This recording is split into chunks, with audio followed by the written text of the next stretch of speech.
What's up, Thrashers, and welcome back once again to the Thrash Maniac 99 YouTube channel, and I am back with yet another album review, and today we are kicking off the weekend of July 18th with the latest offering from Entrails, Grip of Ancient Evil. This comes out on Hammerheart Records, and I want to say this is the band's 7th studio full-length overall.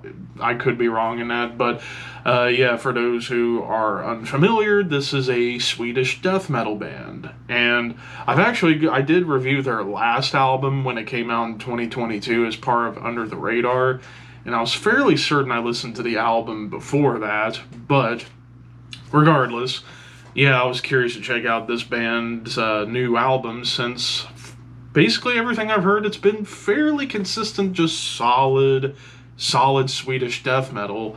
However, this album, I feel like this album's encompassing everything about all of Swedish death metal, whether it be the classic buzzsaw tone, the melodic death metal stuff from Gothenburg, and dare I say, even a little bit of death and roll. Like, this feels like the perfect time capsule of all Swedish death metal. And after the title track, which is kind of strange to think that the title track would be just a violin atmospheric intro, but then it goes into the true opening track, Untreatable Decay, where you get this like dark melodic intro, and you do get the HM2 tone on this entire album, and then it just gets into these evil tremolo riffs, and a lot of these tremolo riffs sound sinister, evil, and dark, but on this track you get kind of like back and forth between like a push and pull between like the punky Swedish death metal side, but also plenty of groove, and it even gets into double time, and occasionally when it goes into the double time stomps, kind of makes me think of what would happen if Bolt Thrower played with an HM2 tone. Oh yeah, Gatecreeper would be a band that kind of fits that descriptor quite well. But definitely one of the big things that stands out about the entire album to me are the melodies and the harmonies on the guitars. Like, most of the leads on here aren't like super shreddy apart from one lead on Untreatable Decay. Most of the leads are meant to be more like lead melodies or even lead harmonies to just kind of add this extra, almost like you're adding a little bit of light to the darkness that this album is going for. But other times, as far as musically goes on this album, like I said, it varies for all different kinds of death metal styles. Skin 'em all, this one goes for just classic early Stockholm death metal. Like, it's thrashy, it's punky, you do get some groove, evil tremolos. Feels like a perfect combination of like Entomb, Dismember, Grave, like that more punky, thrashy side of the Stockholm sound. Conjuring the Unknown is where you start to get some D-beats, and D-beats show up quite a bit on a few of these songs. Like here, Hunt in the Shadows, Fed to the Dead, and even the closer, Consumed by Insects. All those songs have some awesome D-beat stomps, whereas with Conjuring the Unknown, this one definitely goes for more melody, and it's a bigger stomper, whereas Hunt in the Shadows, again, you get this like evil melody to start things off, and it builds nicely, then it goes into a nice lurching, lumbering groove before the D-beats come in. And this is one of the times where you get like wonderful harmonies on the guitars, even some chug, like add a little bit of heft on this track. And then Fed to the Dead, this one I think goes for a more of that like death and roll sound, kind of like Entombed on Wolverine Blues, but heavier, and also still keeping like the punk rock D-beat spirit. But it's kind of a rockin' tune, but you do get, once again, some double time on here. Wings of Death, though, I didn't take very many notes for this song, because this song just went for chug, punk, thrash, and groove. Like, all wrapped up into one.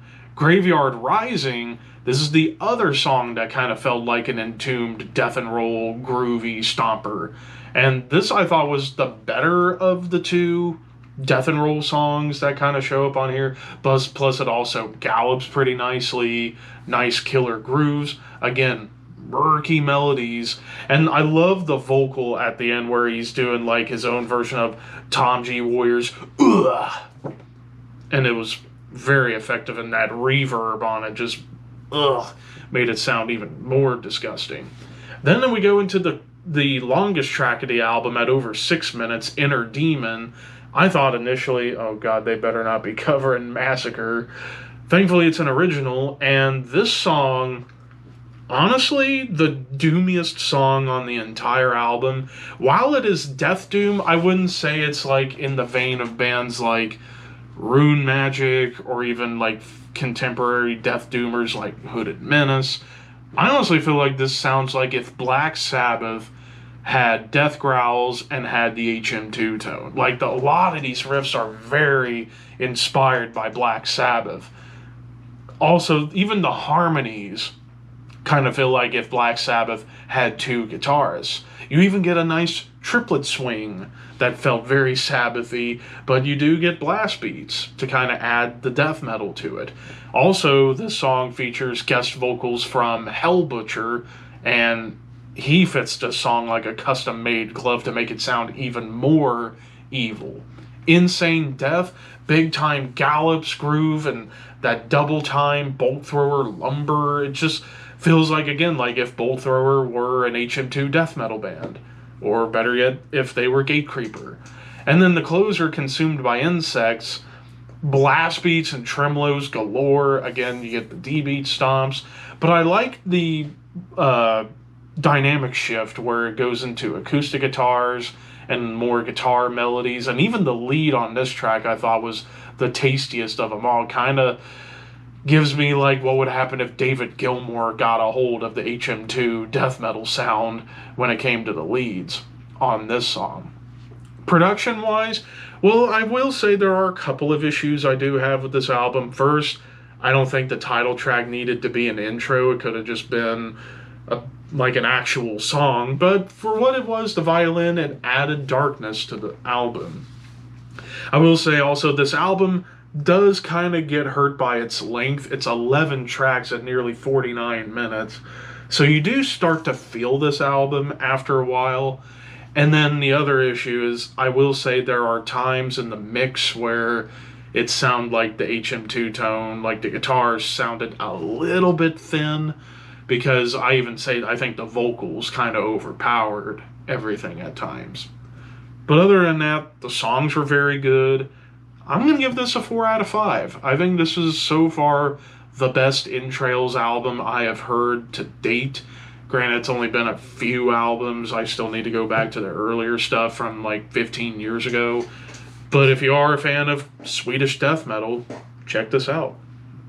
But of course, those are just my opinions. What did you guys think? Let me know in the comments below. Don't forget to like, comment, share, subscribe, all that fun stuff. But until next time, thank you for watching. Keep your horns high and your dreams wet.